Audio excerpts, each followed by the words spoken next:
Jail में आए हुए 15 दिन हो चुके थे। जब पुलिस पकड़ कर ले जा रही थी तब मैंने अपने मोहल्ले वालों के बहुत सारे ताने सुने थे। मेरे पड़ोसी कह रहे थे अपने शरीफ और सीधे साधे पति का खून कर दिया, अपने हाथों से अपने आप को नर्क में डाल दिया। भगवान मुझ जैसी औरतों के साथ कभी इंसाफ नहीं करेगा।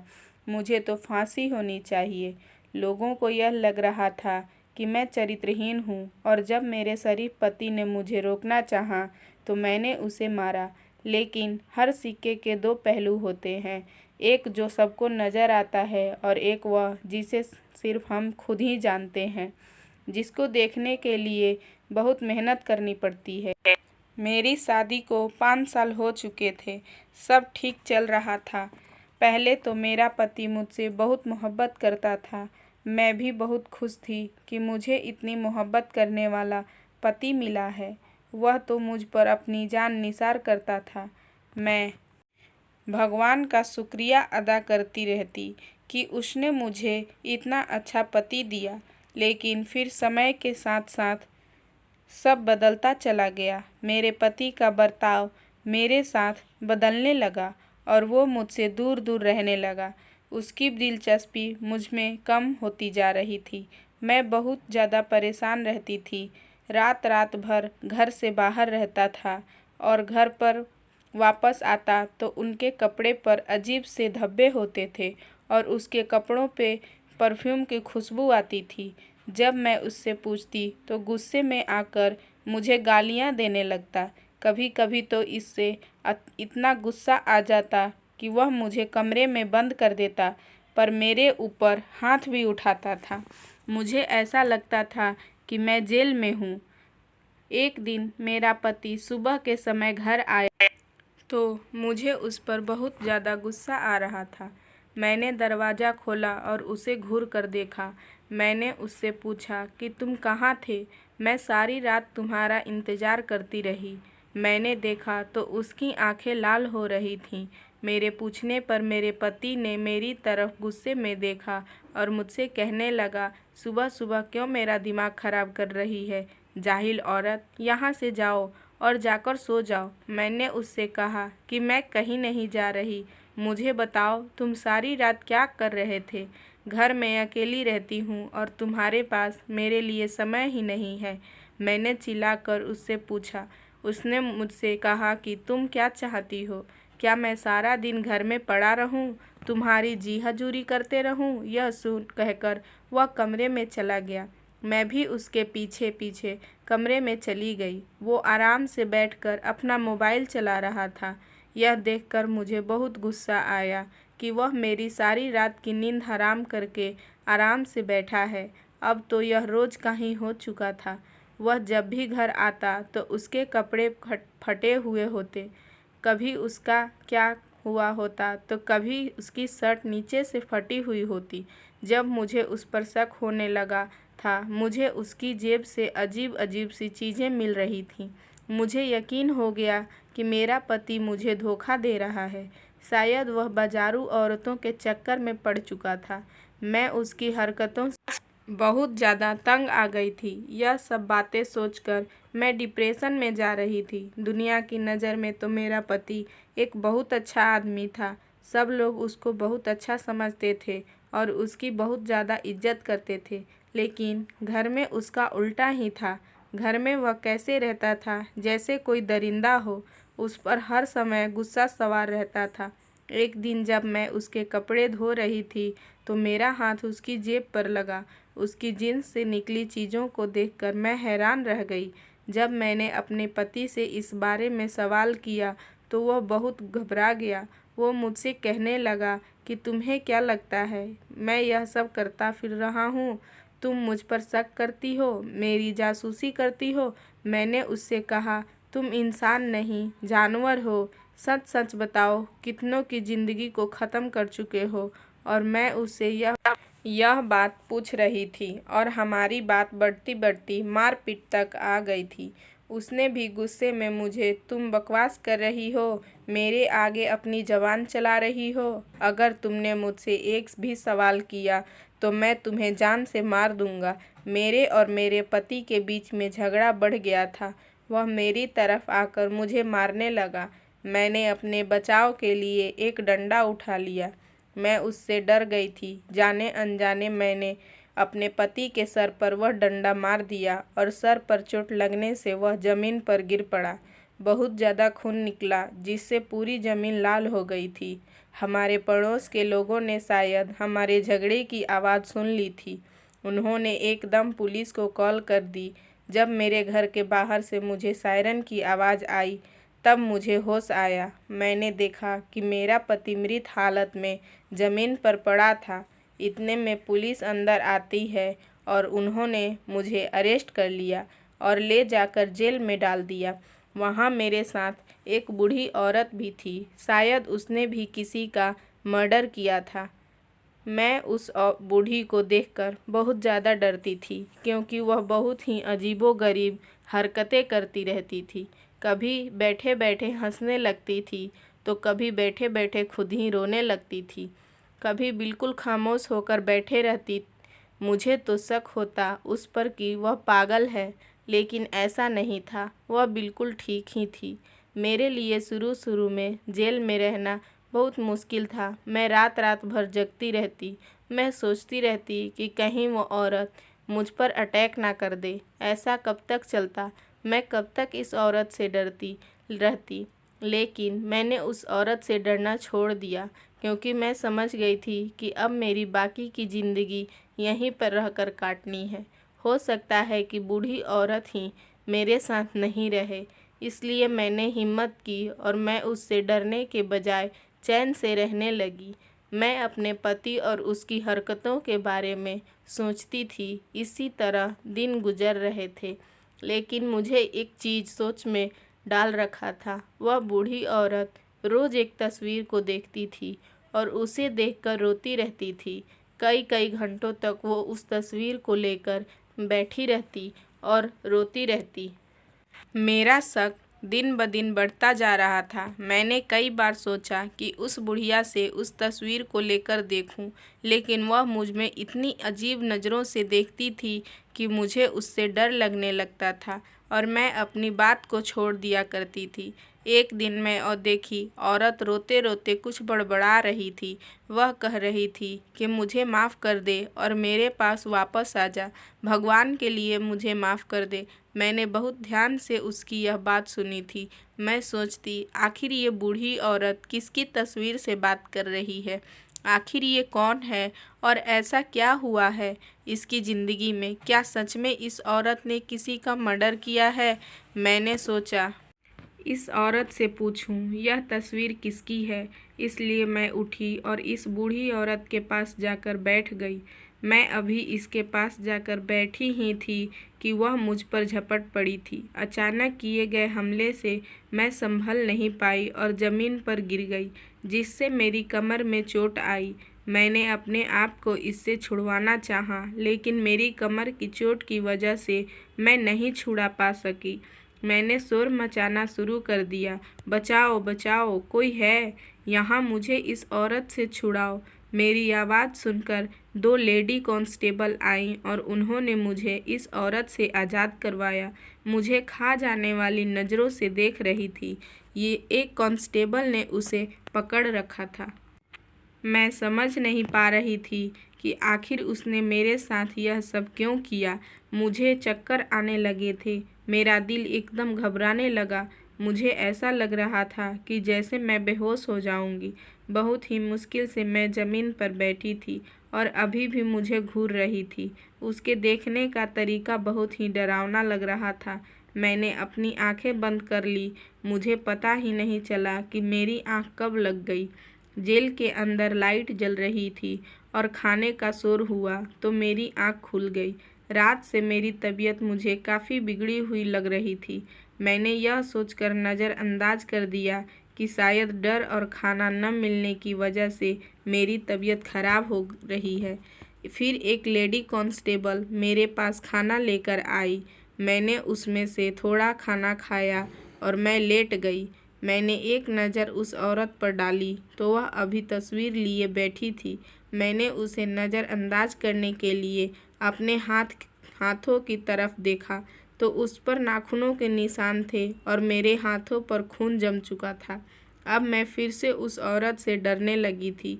मैं बहुत कोशिश कर रही थी कि मैं उससे ना डरूं, लेकिन फिर भी मुझे उस औरत से डर लग रहा था और मैं बैठे बैठे देखकर बहुत ही अजीब तरीके से हंसने लगी।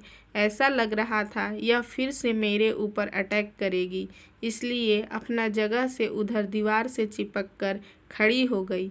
लेकिन वह औरत कहने लगी, डर मत, बैठ जा, अभी तेरा समय नहीं आया है। मुझे ऐसा लग रहा था कि मुझे सांस नहीं आ रही है। दिल कर रहा था कि मैं यहाँ से कहीं दूर भाग जाऊँ, लेकिन मेरे चाहने से क्या होता है, मैं तो यहाँ पर आ चुकी थी। मैं जेल के अंदर बनी छोटी सी खिड़की से आसमान को देख रही थी। मुझे लगा आसमान की अंधेरी जैसी अंधेरी मेरी ज़िंदगी में भी आ चुकी है। दूर दूर तक अंधेरे के सिवा कुछ नज़र नहीं आ रहा। मैं बहुत ज़्यादा उदास थी। मैं उम्मीद छोड़ चुकी थी और मैंने सब कुछ वक्त पर छोड़ दिया था।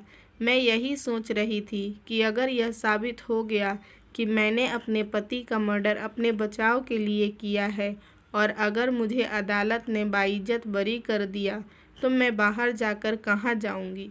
क्या मैं किस्मत वाली ज़िंदगी गुजार सकूँगी? कभी नहीं। हर बात के जवाब में मुझे ना ही जवाब मिल रहे थे। मेरी दिमागी हालत भी अब ख़राब होने लगी थी, इसलिए मैं खुद से अपने लिए हर चीज़ को नामुमकिन समझ रही थी। दिन गुजरते गए और अब मेरी तबीयत ज़्यादा ख़राब रहने लगी थी, लेकिन मैं डॉक्टर को दिखाने के लिए तैयार नहीं थी। मुझे ऐसा लग रहा था कि मैं मरने वाली हूँ। एक दिन वह बूढ़ी औरत मुझसे थोड़ी फासले पर आकर बैठ गई। मैं यह देखकर एकदम पीछे को हट गई तो वह हंस पड़ी। उसकी हंसी बहुत ज़्यादा खतरनाक थी। उसकी हंसी की आवाज़ मेरे कानों को बर्दाश्त नहीं हो रही थी। पहले से ही मेरी तबीयत खराब थी और अब उसकी यह भयानक हंसी मेरे दिमाग की नसें फटने लगी थीं। मैंने अपना सर नहीं में हिलाते हुए अपने हाथों को अपने कानों पर रख लिया। वह बूढ़ी औरत मेरे आगे झुकी और मुझसे कहने लगी, तू तो उससे भी कहीं ज़्यादा कमज़ोर डरपोक निकली। मुझे देख रही थी, लेकिन मैं समझ नहीं पाई कि उसकी बात का मतलब क्या है। मैं सोच रही थी कि कहीं उसके दिल में मुझे नुकसान पहुंचाने की तो नहीं है। मैंने अपने आसपास नज़र घुमाकर देखा तो कोई भी ऐसी चीज़ वहां पर नहीं थी जिससे मैं अपना बचाव कर सकती। वह दिन भी गुजर गया। अब अक्सर मेरे पेट में दर्द रहने लगा और मुझे चक्कर भी आते थे, लेकिन इस बार मुझे जेल के डॉक्टर को दिखाया गया। जो खबर मैंने सुनी वह खुशी की थी। मैं माँ बनने वाली थी, लेकिन मैं समझ नहीं पा रही थी कि मैं यह बात को सुनकर खुश हूँ या दुखी। अब मुझे एक और टेंशन हो गई थी कि कहीं यह बूढ़ी औरत मेरे बच्चे को नुकसान न पहुँचा दे। यह सोचकर ही मैं कांप गई थी, क्योंकि अब मुझे खुद से ज़्यादा अपने बच्चे की फ़िक्र थी। मैंने सोच लिया था कि मैं अब अपना पूरा ख्याल रखूँगी। चेकअप के बाद मुझे दोबारा से जेल में लाया गया। मैं अंदर आकर बैठी और जेल में बनी खिड़की की तरफ देख रही थी, जहाँ से हल्की हल्की सूरज की रोशनी अंदर आ रही थी। अभी मुझे ऐसी आवाज़ आई, बूढ़ी औरत कुछ कह रही थी। जब मैंने गौर से सुना तो वह कह रही थी कि छोटी सी खिड़की से आती हुई रोशनी सिर्फ तुझे समय के बारे में बता सकती है, लेकिन अगर तुझे यह लगता है कि छोटी सी खिड़की से तुझे कोई राह दिख जाएगी तो यह तेरी भूल है। वह कहते कहते हंसने लगी। मैंने उसे कहा कि आपको क्या लगता है, मैं यहाँ से भागने का सोच रही हूँ? वो कहने लगी कि मनहूस औरत, जेल की चारदीवारी की खिड़की तुझे निकलने का रास्ता नहीं दे सकती। और वह खिड़की की तरफ इशारा कर रही थी। अपनी बात कहकर वो फिर से हंसने लगी। मुझे ऐसा लग रहा था कि उसे दौरा पड़ रहा है।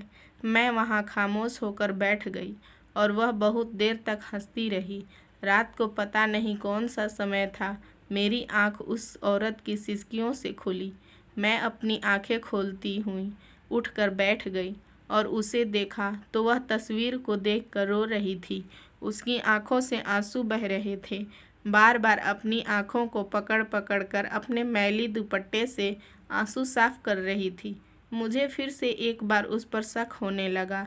जेल के बाहर एक छोटी सी लाइट जल रही थी जिससे धीमी रोशनी हो रही थी। मैं उठी और उसकी तरफ जाने लगी, लेकिन मुझे उसकी पहले की हरकत याद आ गई तो मैं दोबारा वहीं अपनी जगह पर आकर बैठ गई।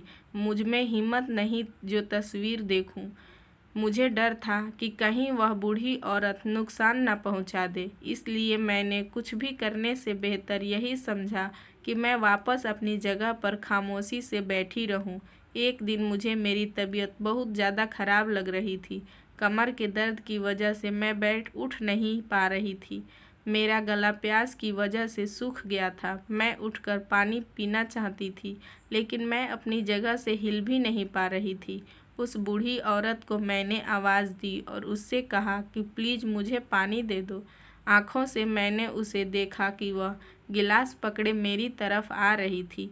वह मेरे पास आई और पूरा गिलास मेरे ऊपर गिरा दिया। पानी मेरे मुंह के अंदर गया और कुछ पानी मेरी नाक में चला गया, जिसकी वजह से अंदर चला गया और मैं खांस नहीं पा रही थी। वह ज़मीन पर लेटी हंसने लगी और मेरी आंखों में बहुत ज़्यादा पानी आ गया था। मैंने थोड़ी सी आंख खोलकर उसे देखा कि वह बहुत ज़्यादा हंस रही थी और तालियां बजा रही थी। मुझे उससे डर लग रहा था।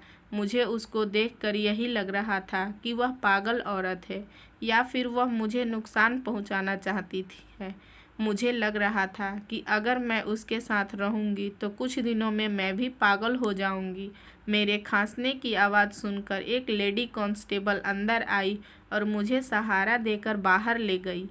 मुझे बाहर आते हुए भी उस बूढ़ी औरत की आवाज़ सुनाई दे रही थी। ज़ोर ज़ोर से कह रही थी कि तू अभी नहीं मरेगी, मैं तुझे वैसे ही तकलीफ़ दे के मारूंगी जैसे तूने मेरी बेटी को मारा है। उसकी बात सुनकर मेरे तो जिस्म में जैसे करंट दौड़ गया।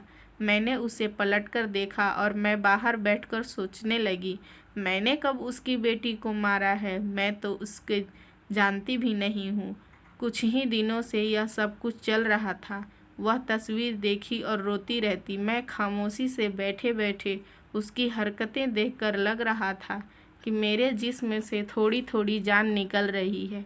कुछ दिन बाद मुझे फिर से उस पर शक हुआ।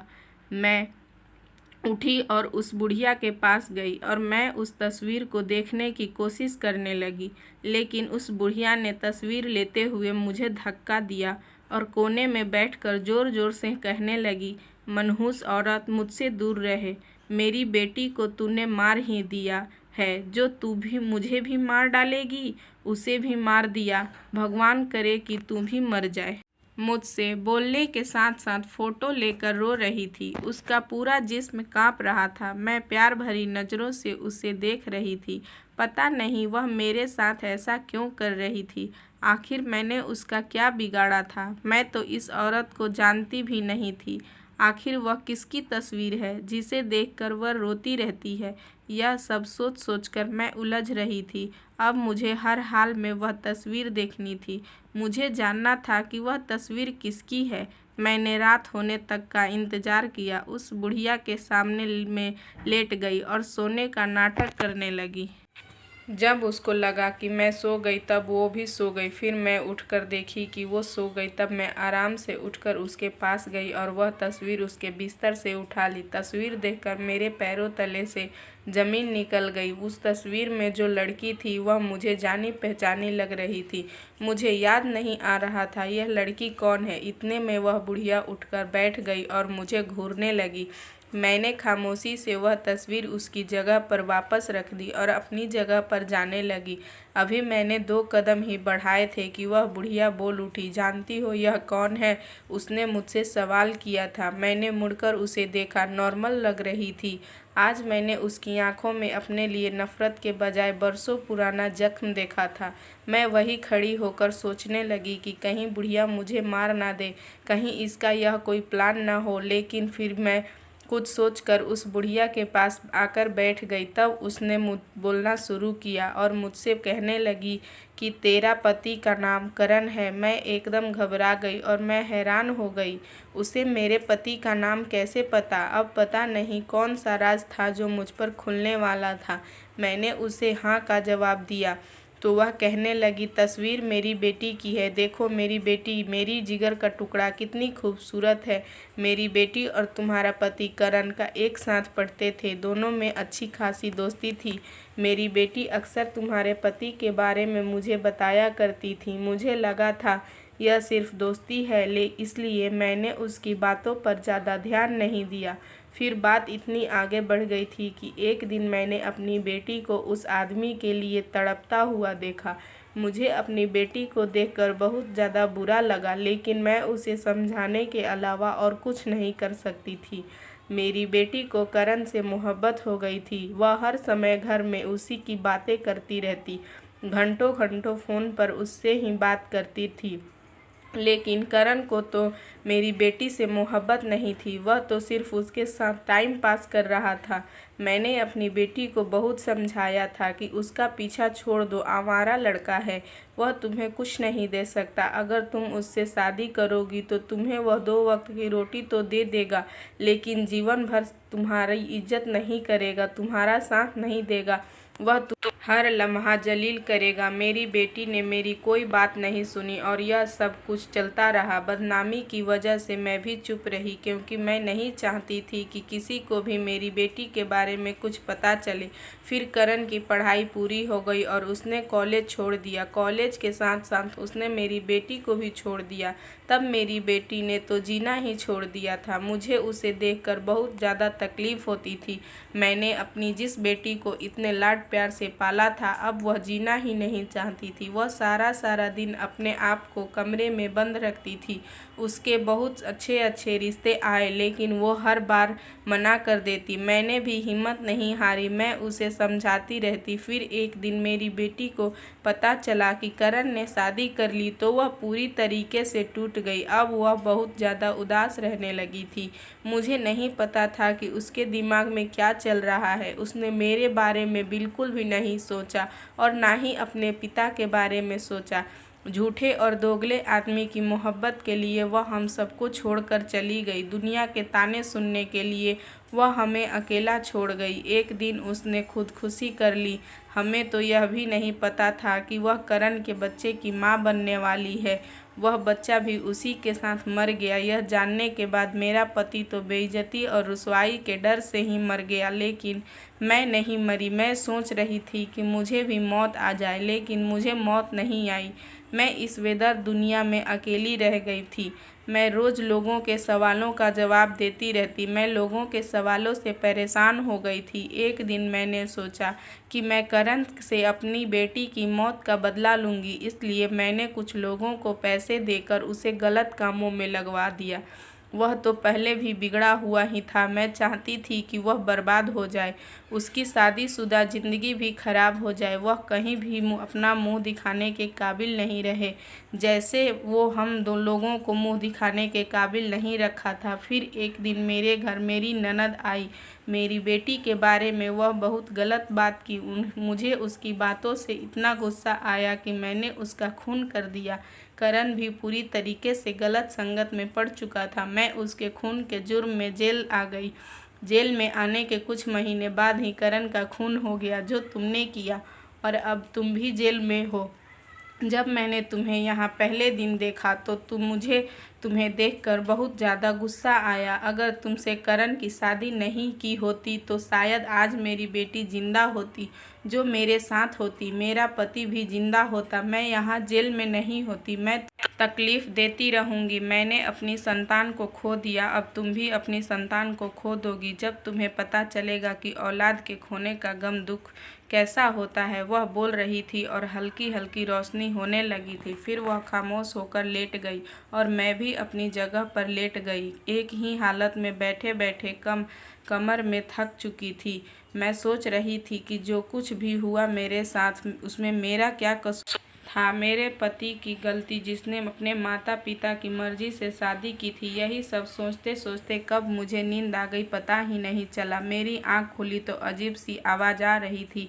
पूरी जेल में शोर मचा हुआ था, हर तरफ से आवाज़ आ रही थी। मुझे लगा शायद आज जेल में कोई बड़ा अफसर आ रहा है, इसलिए हर तरफ इतनी भागदौड़ मची हुई है। मैं उठकर बैठ गई। फिर जो मंजर मैंने अपनी आंखों से देखा, वहीं पर तो मेरा दिल दहल गया। जेल के कोने में वह बूढ़ी औरत खून से लथपथ पड़ी थी। उसकी आंखें खुली हुई थीं, उसका रंग नीला हो चुका था। जब मैंने उसके शरीर पर नज़र डाली तो मेरे रोंगटे खड़े हो गए। उसने अपनी गर्दन किसी तेज धार वाले चीज से काट ली थी। इतने में कुछ पुलिस वाले जेल के अंदर आए और उस औरत की लाश को स्ट्रेचर पर डाल कर ले गए। मैं बहुत ज़्यादा डर चुकी थी। मैं चाह रही थी कि मैं किसी भी सूरत में यहाँ से निकल जाऊँ, लेकिन मेरी गवाही कौन देता, कौन साबित करता कि मैंने अपने बचाव के लिए अपने पति को मारा। मैं सारी उम्मीदें छोड़ चुकी थी। इसी तरह 1 महीना पूरा हो गया और मेरी अदालत में पेशी का समय आ गया। मुझे अदालत में ले जाया गया और मैं कटघरे में सर झुकाए खड़ी थी। मेरे पास कोई सबूत, कोई गवाह नहीं था। मुझे अंदर ही अंदर यह बात खाए जा रही थी कि मेरा बच्चा जेल में पैदा होगा, जहां लोग जाने से भी डरते हैं। मैं भगवान से प्रार्थना कर रही थी कि वह कोई चमत्कार दिखा दे, और मैं जानती थी कि भगवान मेरी मदद ज़रूर करेगा। उसी समय अदालत में एक लड़की आती है। उसके हाथ में एक मोबाइल था। वह जज के सामने आई और उसने कहा कि वह अदालत को कुछ दिखाना चाहती है। जो जज साहब ने कहा कि ठीक है, दिखाओ। उसने अपने मोबाइल पर एक वीडियो चलाया, जज के सामने कर दी। मैं लड़की को देख रही थी। वह मेरे घर के सामने ही रहती थी। मैंने उसे एक आध बार ही देखा था। वो लड़की आज जज साहब से कहने लगी, जिस दिन यह दुर्घटना हुई उस दिन मैं अपनी छत पर ही थी। मैंने देखा कि करण अपनी पत्नी को नशे में मारने के लिए आगे बढ़ रहा था। इतने में उसकी पत्नी ने अपने बचाव के लिए एक डंडा उठाकर उसके सर पर मारा तो वो मर गया। सबूत के लिए यह वीडियो है जो मैंने उसी समय बना ली थी। जज साहब, यह सीधा साधा सेल्फ डिफेंस केस है। किसी भी तरीके से साबित नहीं होता कि करण को मारना एक सोची समझी साजिश थी। उसकी पत्नी ने खुद को बचाने के लिए सेल्फ डिफेंस किया और करण मर गया। करण नशे में था, अपने होश में नहीं था। मेरी अदालत से गुजारिश है कि इस औरत को रिहा कर दिया जाए। यह बेचारी तो मासूम है, इसका कोई क्रिमिनल रिकॉर्ड भी नहीं है। मुझे इन सब से निकलने के लिए भगवान ने उस लड़की को भेज दिया। अदालत ने तमाम सबूतों को मद्देनज़र रखते हुए और लड़की के सबूतों पर मुझे रिहा कर दिया। इस लड़की ने इंसानियत के नाते मेरी मदद की थी। आज मैं अपने बेटे के साथ अपने घर में रहती हूँ।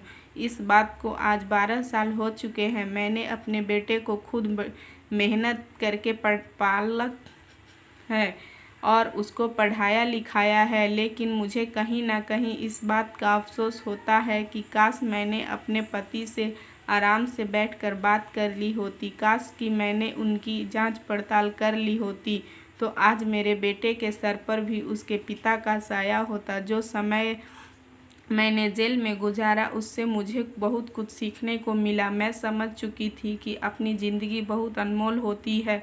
मुझे मालूम हो चुका था कि मायूसी इंसान को मार देते हैं, लेकिन अगर भगवान पर यकीन हो तो हमारे साथ कुछ भी गलत नहीं हो सकता। तो फ्रेंड्स, उम्मीद है कि आप लोग को मेरी ये कहानी अच्छी लगी होगी। तो प्लीज़ एक लाइक करिएगा और चैनल पे नए हैं तो सब्सक्राइब कीजिएगा।